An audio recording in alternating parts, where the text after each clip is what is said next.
Okay అండి. చాలా సేపయిందా? నేనెప్పుడు మీరు ఎంతవరకు విన్నారు? నేను చూడలేదు ఇది ఆగడం వాళ్ళు. వినిపిస్తోందా? 10 మినిట్స్ పైన అయిపోయిందండి. వినిపించట్లే. ఇప్పుడే కనెక్ట్ అయింది మళ్ళా. అంటే నేను అందుకే రింగ్ ఇచ్చాను. అదే. అంటే ఇక్కడ ఏమంటారంటే ఒక ఆశయాలతో ఉన్న వ్యక్తికి సైలెంట్ అయిపోయి శాంతి ఏమిటో తెలియదు. యాంబిషన్ ఏం చేస్తుందంటే మనని సంపూర్ణంగా ఆగిపోయినప్పుడే ఈ సైలెన్స్ తెలుస్తుంది. శాంతి ఏమిటో తెలుస్తుంది. ఒక రాజకీయవేత్త శాంతి కోసం మాట్లాడతాడు. కానీ అది డబుల్ టాక్. ఒక రాజకీయవేత్తగా అవ్వాలి అంటే హృదయపూర్తిగా ఆయన హృదయంలో ఎప్పుడు ఆశయాలతో హింసాత్మకంగా ఉంటాడు. వాట్ ఈజ్ అనే యథార్థాన్ని అవగాహన చేసుకోవాలి. ఏది సత్యమని, ఏది అసత్యమని. అటువంటి యాక్షన్ అన్నదే ఎఫిషియెంట్గా ఉండాలి. అంటే నైపుణ్యంతో ప్రాక్టికల్గా ఉండాలి. కానీ మనలో చాలా మంది ఈ యాక్షన్తో బంధించబడుతున్నారు.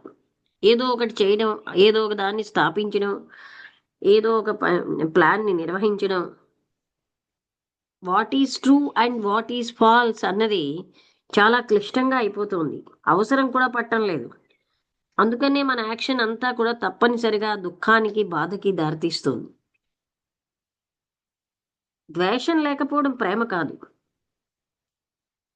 అలాగనే ద్వేషాన్ని పెంచడం కూడా, దానికి ఫోర్స్ చేసి నిశ్చలం చేయడం అది ప్రేమ కాదు. సైలెన్స్ అనేది నాయిస్ యొక్క ఫలితంగా వచ్చింది కాదు. అది రియాక్షన్ కాదు. నాయిస్ యొక్క కాజ్ అంటే దాంట్లోంచి వచ్చినటువంటి రియాక్షను కాదు. నాయిస్ లోంచి పెంపొందించిన సైలెన్స్ కి మళ్ళీ దాని మూలాలు నాయిస్ లోనే ఉంటాయి. మనస్సు యొక్క మెషినరీకి సంపూర్ణంగా బాహ్యంగా ఉండేది సైలెన్స్. మైండ్ అనేది దాన్ని పట్టుకోలేదు ఆ సైలెన్స్ ని. మైండ్ యొక్క ప్రయత్నాలు సైలెన్స్ ని చేరాలన్నవి ఆ నాయిస్ లో భాగమే. ఈ నాయిస్ కి సైలెన్స్ ఏమాత్రం చెందదు. నాయిస్ అనేది అంటే సంపూర్ణంగా ఆగిపోయినప్పుడే సైలెన్స్ అక్కడ ఉంటుంది. ఎప్పుడైతే సైలెన్స్ ఉందో అప్పుడు పిల్లలకి ఇంకా సైలెంట్ గా ఉండాలని ఉంటుంది అన్నారు. ఇక్కడితో అయిపోయింది. అంటే ఇక్కడ ఏంటంటే మనం నాయిస్ ని అణిచేయడం వల్ల వచ్చింది సైలెన్స్ కాదు, అది నాయిస్ లో భాగమే. ఆ ప్రయత్నం కూడా నాయిస్ లో భాగమే అని చూపిస్తున్నారు. అది నాయిస్ కి సంపూర్ణంగా భిన్నమైనది సైలెన్స్. మనస్సుకి ఆ సైలెన్స్ ఏమిటో తెలియదు. మనస్సుతో వచ్చేది కాదు, మనస్సును అణిచేయడం వల్ల వచ్చేది కాదు అని చెప్తున్నారు. అర్థమైందండి? ఇక్కడితో ఈ టాపిక్ అయిపోయింది. వసంతలత, నువ్వు వచ్చావా? ఇప్పుడే వచ్చావా?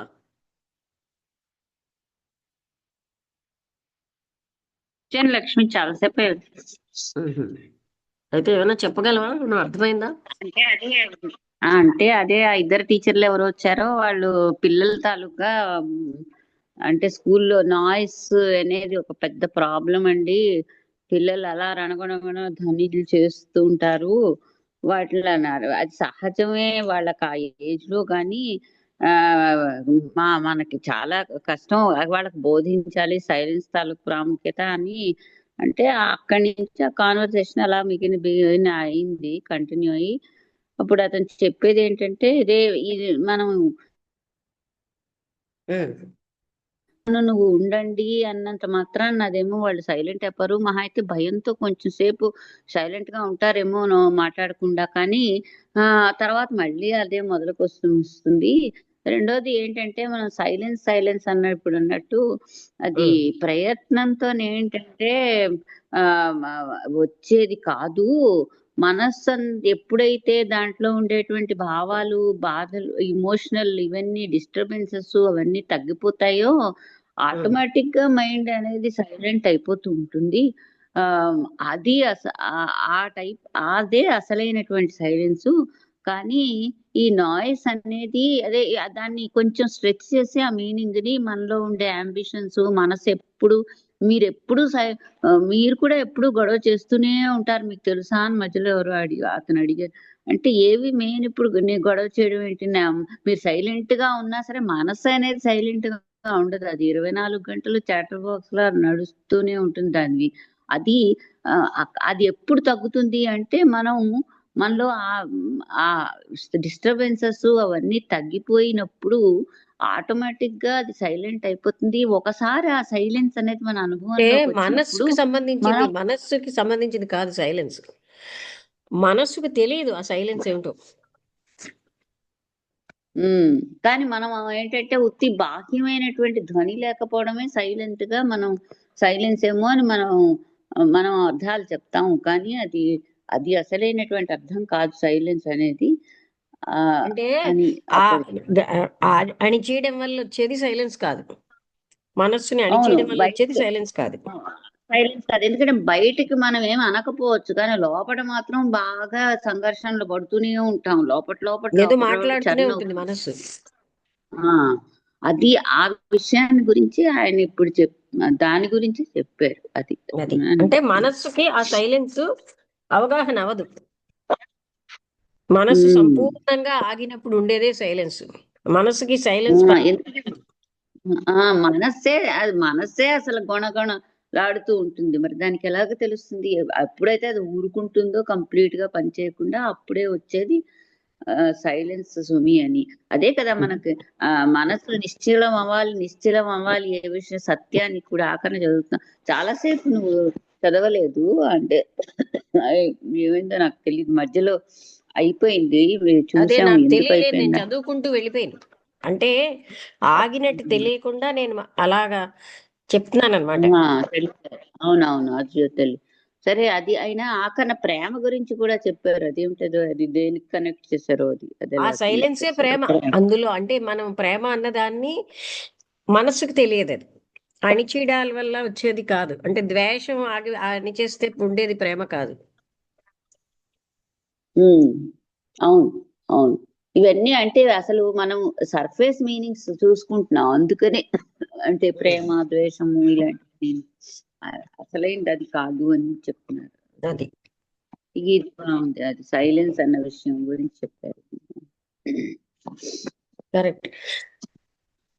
ఇంకా రాంబుద్రి గారు మీరు మాట్లాడతారా?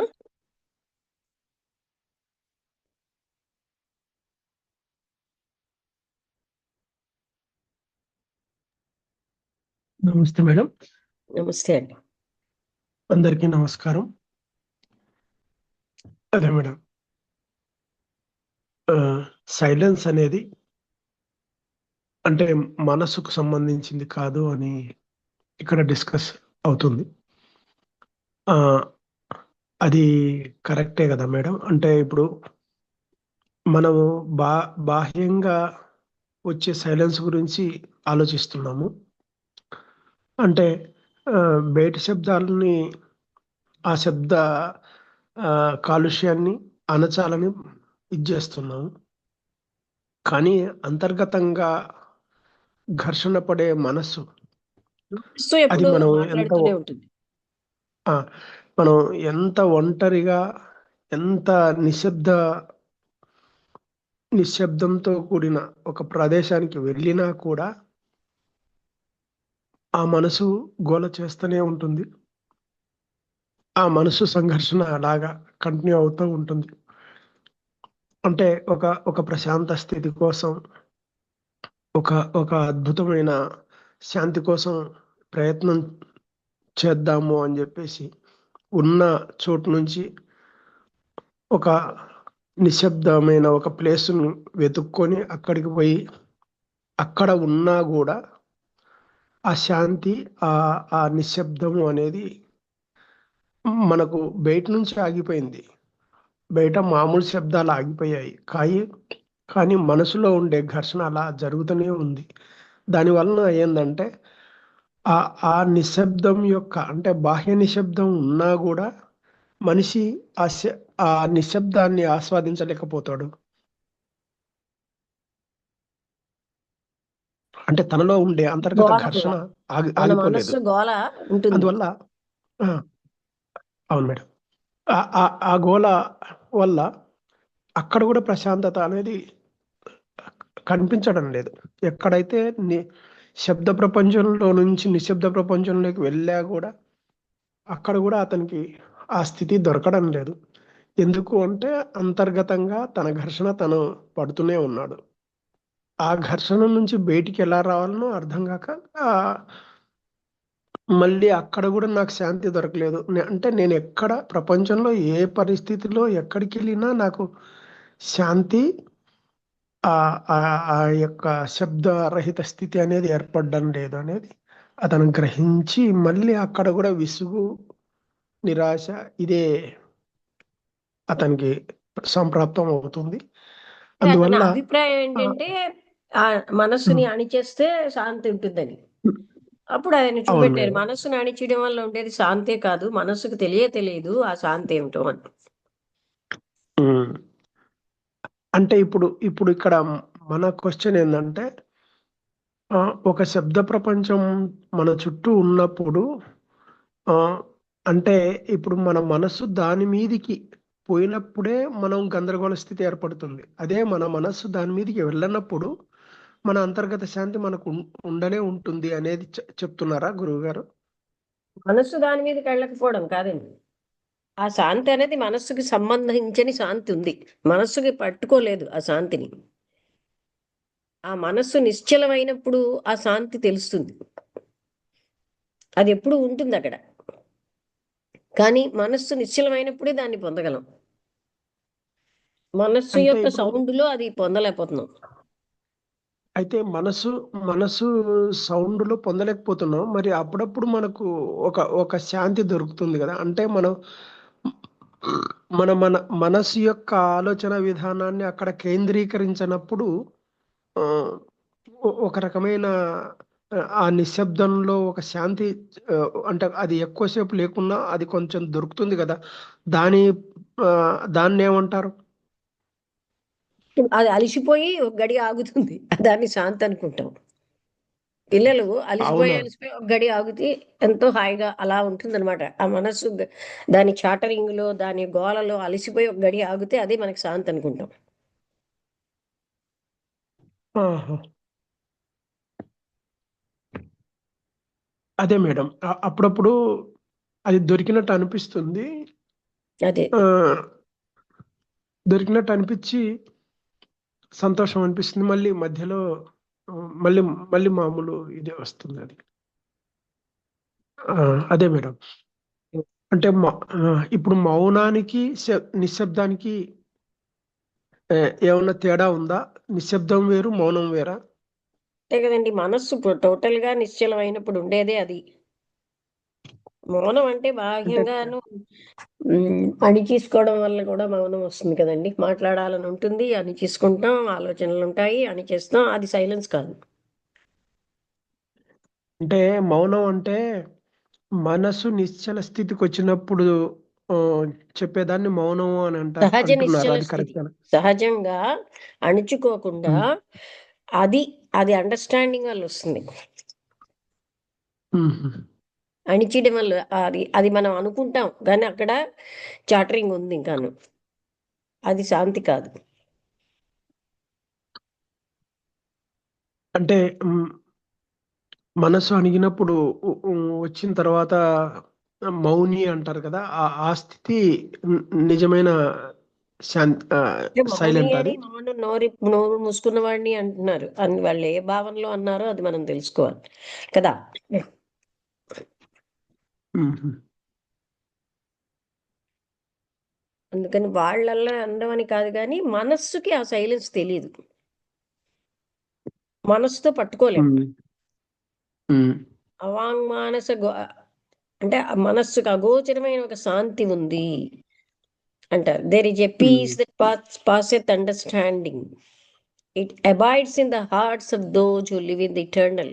శాశ్వతత్వంలో జీవిస్తున్న వాళ్ళకి, శాశ్వతత్వం అంటే ఆ అనంతత్వంలో జీవిస్తున్న వాళ్ళకే ఆ శాంతి తెలుస్తుంది. ఈ ప్రాపంచిక విషయాలని క్షణభంగురంగా అణుచుకోవడం వల్ల రాదు ఆ శాంతి.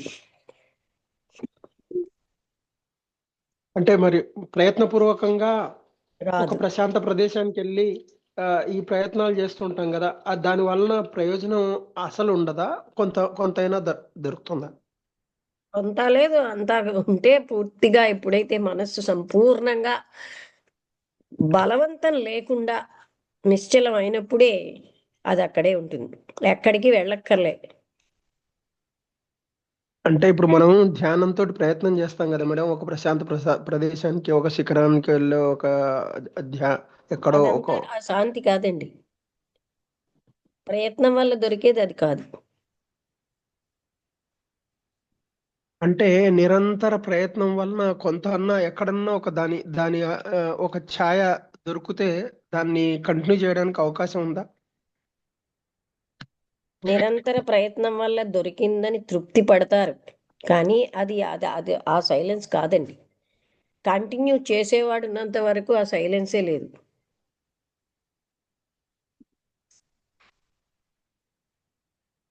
మరి ప్రయత్నం అన్నిటికీ ప్రయత్నం అనేది ప్రయత్నం కానీ పరబ్రహ్మ తత్వానికిను అనంతమైనటువంటి అంతర్గతమైన ఆ స్థితికి మీకు ప్రయత్నం వల్ల జరగదండి.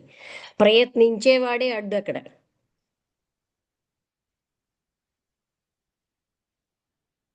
మరి అతి సహజంగా, అంటే ప్రయత్న రహిత స్థితిలో అతి సహజంగా అది ఎలా దొరుకుతుంది? నేను లేని స్థితిలో.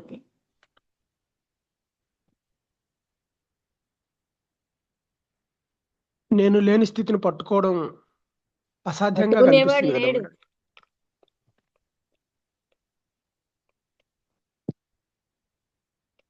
అది మనసుకు అవగాహన అవ్వదు. అందుకనే ఇలాంటి ప్రాపంచిక విషయాలకు చేసే ప్రయత్నాల వల్ల అది అవ్వదు.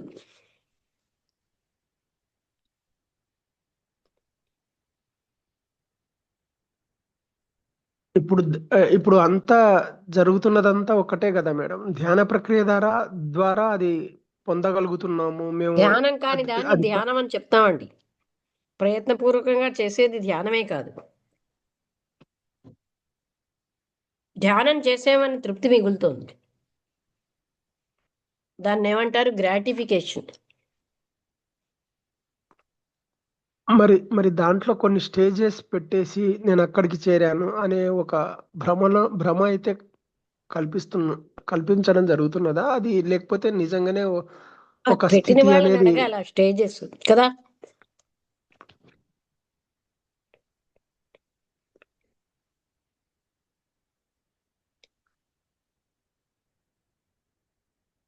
ఇదంతానండి, అందుకనే వీళ్ళు ఎన్ని సంవత్సరాలు ధ్యానం చేస్తున్నా ఏమీ వాళ్ళలో మార్పు రాకపోవడానికి కారణం అదేనండి.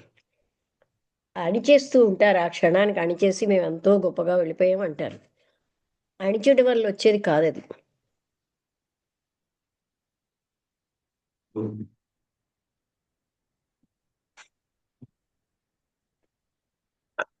మేడం, విపాసనలో కొంత విపాసన అది దాంట్లో కొంతవరకు ఉంది అని అన్నట్టు అంటారు, దాంట్లో కూడా లేదా? ఎక్కడైనా టెక్నిక్ అనేది ఆయనే చెప్తారు, విపස්සనా తెచ్చిన గోయంక. టెక్నిక్ ఓంట్ వర్క్ అంటారు. ఏ టెక్నిక్ పని చేయదండి. ఉట్టి టెక్నిక్నే ప్రాక్టీస్ చేస్తే టెక్నిక్ ఎప్పుడు పనిచేయదు. మరి ఇప్పుడు ఆ గోయంకర్ గారు చెప్పినట్టు మరి మరి వాళ్ళ ప్రయత్నం ఏంటి మేడం? వాళ్ళు ఒక ప్రయత్నం అయితే జరుగుతుంది కదా, మరి ఆ గోయంక ప్రయత్నం గారు ఏంటి? కూడా సాయంత్రం వేళ లెక్చర్స్ అవి పెడుతున్నారు కదండి. అందులో ఏం చెప్తున్నారు? మనస్సు అన్న దాంతో అక్కడ సంబంధం లేదు. అది బుద్ధిస్ట్ మెడిటేషనే కదా. వీళ్ళకి అవగాహన చేసుకోక ఏదో చెప్తూ ఉంటారు కానీ అక్కడ బలవంతం లేదు అక్కడ.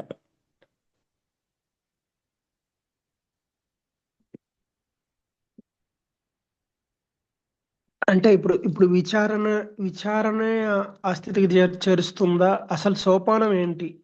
ఏ సోపానాలు లేవు. అటువంటి మెథడే రైట్ కాదంటున్నారు కదా కృష్ణమూర్తి గారు. అది కృష్ణమూర్తి గారే కాదు, ఆ సత్యం అలాంటిది. మెథడ్స్ తో పని లేదు దానికి.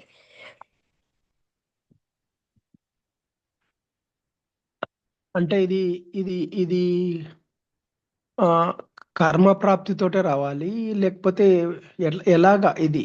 అంటే అంటే ఈ సహజంగా రావాలంటే అది. అన్వేషించేవాడు, ప్రయత్నించేవాడు అందరూ ఆగిపోయినప్పుడు ఉండేదే అది.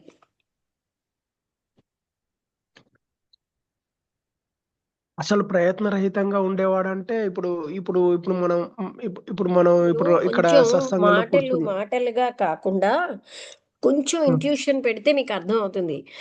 ఈ ప్రయత్నించేవాడు, అణిచేసేవాడు ఇవన్నీ ఆగినప్పుడు ఉండేదే అది. అక్కడే ఉంది.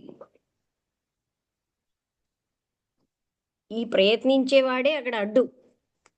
అన్వేషకుడే అడ్డు. అంటే ఇప్పుడు ఇప్పుడు ప్రయత్నరహితంగా తన పని తాను ప్రయత్నించేది చేసుకుంటే ఎవరు? మీ మనస్సు కదండి. మళ్ళీ మనసు యాక్టివిటీ మొదలైంది కదా.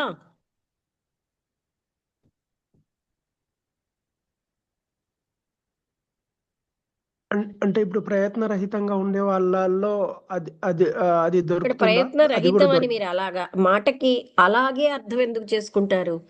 ప్రయత్నించే వాడిని మనస్సు క్రియేట్ చేస్తోంది. అవునా? ఆయన వేరేగా ఉన్నాడని చెప్తోంది. ఆయనకు ఒక శాశ్వతత్వాన్ని ఆపాదిస్తోంది.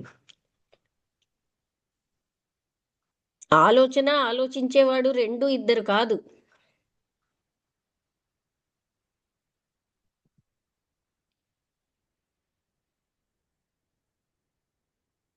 ఇక్కడ కొంచెం క్లారిటీ కావాలి మేడం. ఆలోచన ఆలోచించేవాడు రెండు ఆలోచించేవాడే కాదు అంటే ఆలోచన.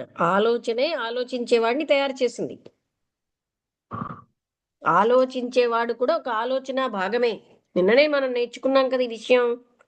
నేనన్నదాన్ని అదొక ఆలోచన. ఆ ఆలోచనకి మరొక ఆలోచన శాశ్వతత్వాన్ని ఆపాదిస్తుంది.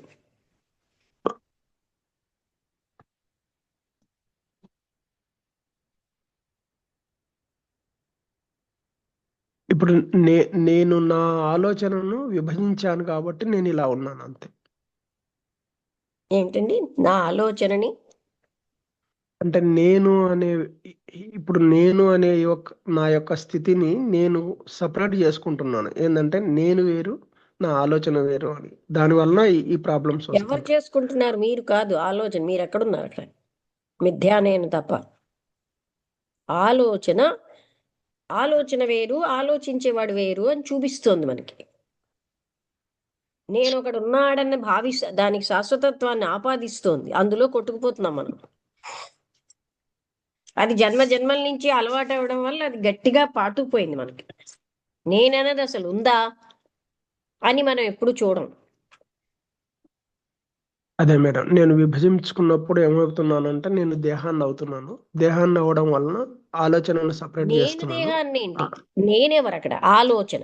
ఆలోచన ఒక టైంలో నువ్వు శాశ్వతం, ఈ ఆలోచన శాశ్వతం అని దానికి ఆపాదిస్తోంది. నేను అంటే ఆలోచించేవాడు, అన్వేషకుడు వీళ్ళు శాశ్వతం అని చెప్తోంది. ఇవన్నీ ఆలోచన తయారు చేసే ఆలోచనలే.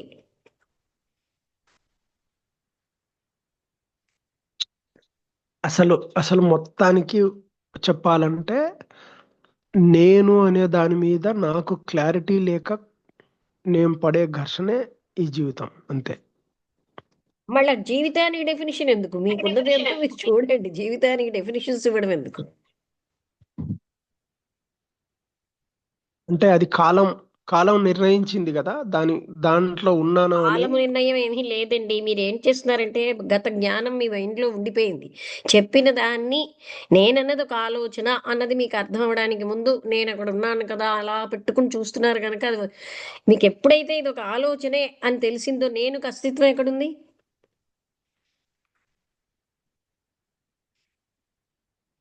ఇంకా ఆలోచన ఆలోచన నేను నేను అనేది ఆలోచన అని అన్నప్పుడు ఆలోచనను ఉపసంహరించుకోవడమే నేను చేయాల్సిన పని. ఆలోచనని ఎప్పుడు కట్ చేయలేదు.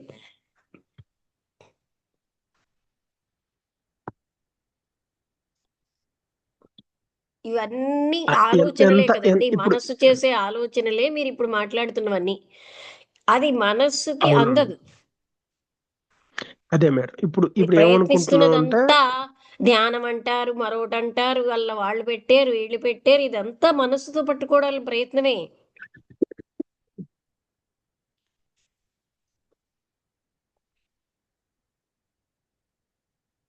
అదే మేడం, ఆ ఆ ఆ మనసు చేస్తున్నది అనేది అంగీకరించలేకపోతున్నాము. ఆ, అదే చెప్తున్నా కదా, గత దాన్ని పట్టుకోలేదు. జ్ఞానం solidified గా ఉండి దాంతో చూస్తారు టాలీ అవ్వాలని.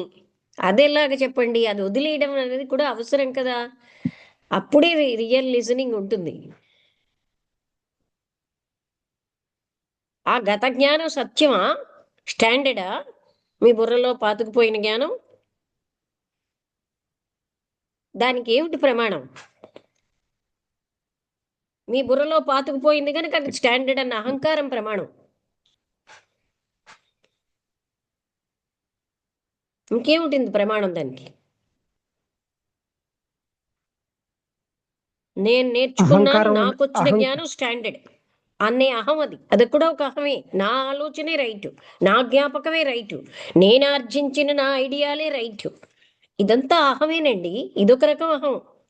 అది వదలలేకే బాధపడుతున్నాం. దాన్ని కూడా సూక్ష్మతరమైన అహం అది. మీకు వచ్చిన ఆలోచనలు రైట్ అని ఎందుకు అనుకుంటున్నారు? మీకు ఎప్పుడో నేర్చుకున్న జ్ఞానానికి ప్రమాణం ఏమిటి? అప్పుడు మన 10 మంది అజ్ఞానులు మీ బుర్రలో ప్రవేశపెట్టలేదా? మీ బుర్రలోకి వచ్చేసిందని అది స్టాండర్డ్ జ్ఞానమా? ఆలోచించండి.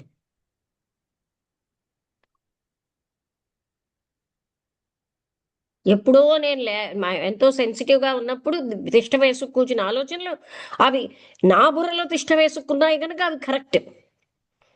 అదొక అహం కదా. వాటికి ప్రమాణం ఏమిటి? ఉపనిషత్తులా, శాస్త్రాలా? ఏమిటి ప్రమాణం? అదే ప్రమాణము అని చెప్తున్నారు కదా. ఎవరూ చెప్పట్లే, మీరు చెప్తున్నారు. నా బుర్రలో ఉన్న ఆలోచనలు నేను చెక్ చేసుకుంటే ఏది రైట్ నాకు తెలుస్తుంది. మీకు ఎందుకు తెలియదు అంటే, మీకు అది ఈ హిడెన్ ఈగో ఉన్నది. ఈగో ఏంటది? అది ఈగో అని మీ అందరూ ఒప్పుకోరు. నా బుర్రలో ఆలోచన రైట్ అనేది ఒక ఈగో అండి. Ego in that way it will work. దాన్ని వదలం మనం. అందుకు కాంప్లికేటెడ్ అయిపోతుంది subject understanding. Very easy thing. ఇప్పుడు కృష్ణమూర్తి గారు చెప్పేవన్నీ చాలా ఈజీ. మనుషులు కండిషన్ అయిపోయారు కనుక అది డిఫికల్ట్ అవుతుంది. ఆ కండిషన్ అవ్వాల్సిన అవసరం ఏంటి గత జ్ఞానంతో? కండిషనింగ్ అంటే ఇప్పుడు వదులుచుకోలేరా తాత్కాలికంగానేనా? అంటే నేను ఇప్పుడు నాకు అహంకారాన్ని పట్టుకుంటేనే ఆకారం అనేది నిలబడుతుందన్న ఒక ఒక ఇది ఏమిటో ఉంది మీ ఉంది కాబట్టి ఆకారం అహంకారం కలిసాయి కానండి. ఆకారం నిలబడడం ఏమిటండి? మీరు చెప్పండి, మీనింగ్ఫుల్ గా ఉందా ఆ మాట? అంటే ఇప్పుడు నా రిథమిక్ గా స్వరూపము కలిసాయి. ఆ, ఆ,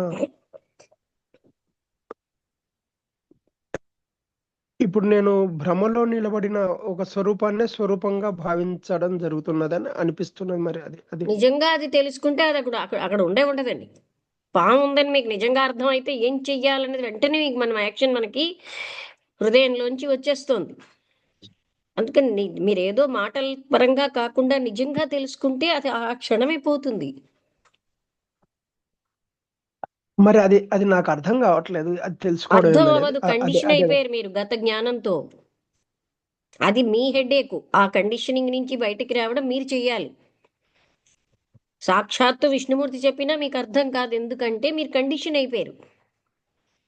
మీరంటే మన అందరం ఆ కండిషన్ వల్లే కృష్ణమూర్తి మనకు కాంప్లికేటెడ్ అవుతున్నారు. ఆయన మాత్రం చాలా సులువుగా చెప్తున్నారు. మనం గత జ్ఞానంతో ఆర్జించిన వాటితో కండిషన్ అయిపోయి మనకి సాలిడిఫై అయిపోయాం. గడ్డ కట్టేసింది మనలో. గట్టిగా ప్రశ్నిస్తే దానికి ఏమిటి ప్రమాణం, ఎందుకు అవన్నీ వచ్చి చేరే అని మనం చూసుకుంటే మనకు తెలియట్లేదు. ఎప్పుడో 10 మంది అజ్ఞానులతో కలిసి మనకి చెప్పిన జ్ఞానం స్టాండర్డా?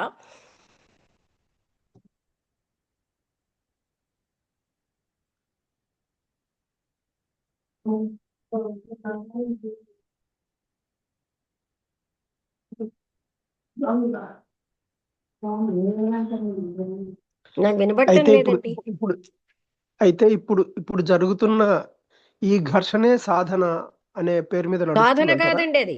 అది ఘర్షణే. సాధన అని ఒక ఏదో చూసారా, నా మోహానికి నేను ప్రేమ అని పేరు పెట్టుకున్నట్టు. ఘర్షణే. అది సాధన ఎలాగవుతుంది? సాధన అని పేరు ఎందుకు పెట్టాలి అసలు?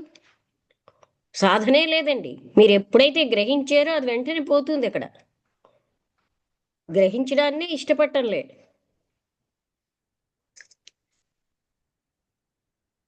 ఈ ఘర్షణ నుంచే అది గమ్యం చేరుతాము అనే భ్రమ అయితే ఒకటి ఉంది కదా అని అది చేస్తా. కదా అని ఎందుకంటారు? మీకుంది అది, నాకు లేదది.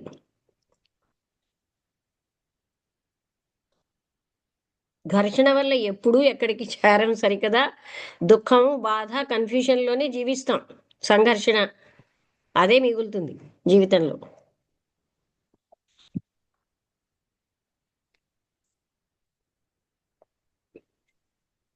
అర్థమైందా? అర్థం అయ్యింది మేడం. అంటే ఎన్ని సంవత్సరాల అర్థమైనా నుంచి చేస్తున్నా మీకున్న గత జ్ఞానం ఏంటంటే అడ్డుతోంది. అది ఎప్పుడు అడ్డుతుంది? ఇప్పుడు మీకు చెప్పాను కదా, సాక్షాత్తు ఆ పరమశివుడు వచ్చినా మీ బుర్ర గ్రహించేది. కారణం ఏంటంటే కండిషన్ అయిపోయారు మీరు గత జ్ఞానంతో. నా జ్ఞానం ఎంతో స్టాండర్డ్ అనే ఒక అహం ఒకటి ఉంది మీకు. ఎందుకు అది స్టాండర్డ్? మీ బుర్రలోకి వచ్చినంత మాత్రంలో అది స్టాండర్డా అని మనం ఇప్పుడు చూసుకోవాలండి. అది అదే అది అది అది స్టాండ్ చూసుకోవడానికి మనకి ఇష్టం ఉండదు. అది ఒక అహం. ఇప్పుడు ఆ అది స్టాండర్డ్ అయిన కండిషనింగ్ ఉన్నంత కాలం మీరు దేన్ని వెల్కమ్ చేయలేరు.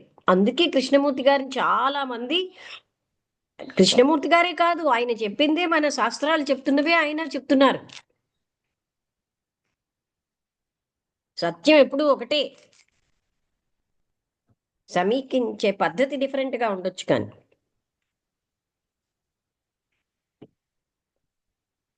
అదే మేడం మీరు చెప్పింది. అదే జరుగుతున్నది. అంటే నేను ఒకటో సంవత్సరంలో ఏ స్థితిలో ఉన్నానో ఇప్పటి కూడా అదే స్థితిలో ఉన్నాను అనేది నేను గ్రహించగలుగుతున్నాను. కానీ ఈ ఘర్షణ ఇన్ని సంవత్సరాల నుంచి జరిగినా కూడా నా రిజల్ట్ ఎక్కడ ఉందంటే అక్కడే ఉంది అనేది అని అదే అనేది కనిపిస్తున్నది. కానీ దాన్ని సాల్వ్ చేసుకునే ఒక స్థితి అనేది సాల్వ్ కావట్లేదు. ఏమీ లేదండి. గత జ్ఞానాన్ని వదలాలి. ఐ నో నథింగ్ అన్న స్థితి రావాలి.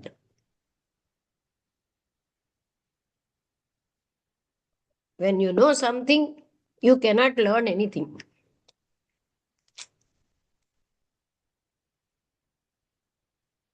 నాకేమీ తెలియదన్న హంబుల్ మైండే గ్రహించగలదు సత్యాలు. నాకు తెలుసును, దీంతో టాలీ అవుతోందన్న కండిషన్డ్ మైండ్ సత్యాన్ని గ్రహించలేదు.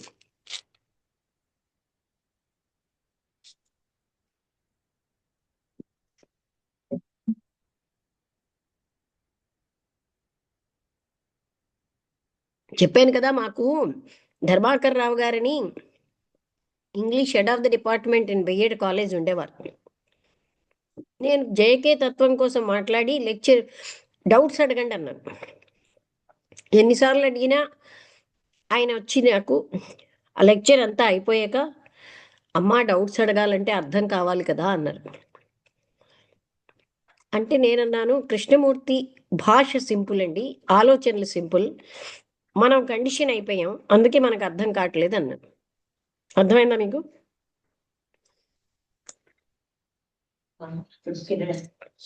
అప్పుడు ఆయన నెక్స్ట్ టైం వచ్చి నువ్వేం మంత్రం వేసావో నాకు ఇప్పుడు అర్థం అవుతోంది అన్నారు. కండిషనింగ్ వదలాలి. నేను మళ్ళీ కాసేపట్లో బయలుదేరి కమిషనర్ ఆఫీస్కి వెళ్తారు. సాయంత్రం మాట్లాడతారు.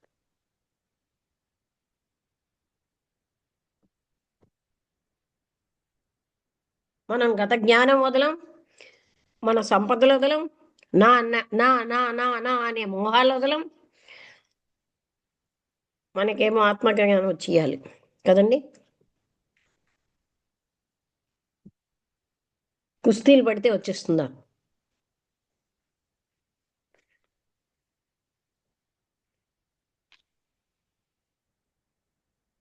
ఆ గత జ్ఞానం ఓకే మేడం. వదలడం రావాలి కదండి. అదే మేడం.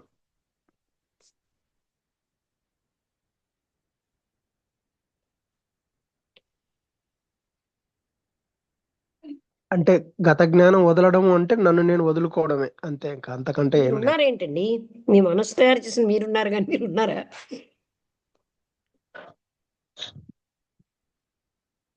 అదే మనకి ఎన్నో వేల సంవత్సరాల నుంచి అలవాటైన భ్రాంతిని సత్యం అని బతుకుతున్నాం.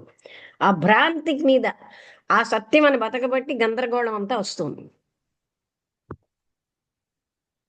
అంటే ఇక్కడ ఇక్కడ ఇక్కడ ఇక్కడ మహర్షి చెప్పింది నేనెవరు అనే దానికి ఇక్కడ మ్యాచ్ అవుతుంది కదా మేడం, అంతే కదా? మళ్ళీ మీరు ఆ గత జ్ఞానమే మీ జ్ఞానంతో మీరు చూడండి. నేను అనేది కంపారిజన్ లేకుండా విషయాన్ని లోపలికి ఎందుకు తీసుకెళ్ళడానికి మీ జ్ఞానం అడ్డేస్తుంది. అంటే నా బుద్ధి ఎప్పుడు ఏం చేస్తుందంటే మేడం, షార్ట్ కట్ గురించే ఆలోచిస్తుంది. షార్ట్ కట్ దానివల్ల కాదు, అది షార్ట్ కట్ కాదండి. మీరు ఎప్పుడు మీకు అది నేను అహమని ఎందుకన్నానంటే ఎప్పుడో మీ బుర్రలో ఎవరో అజ్ఞానులు చెప్పిన ఐడియాలు పాతుకుపోయి ఇదే జ్ఞానం అని మీరు ఉన్నారు. నేను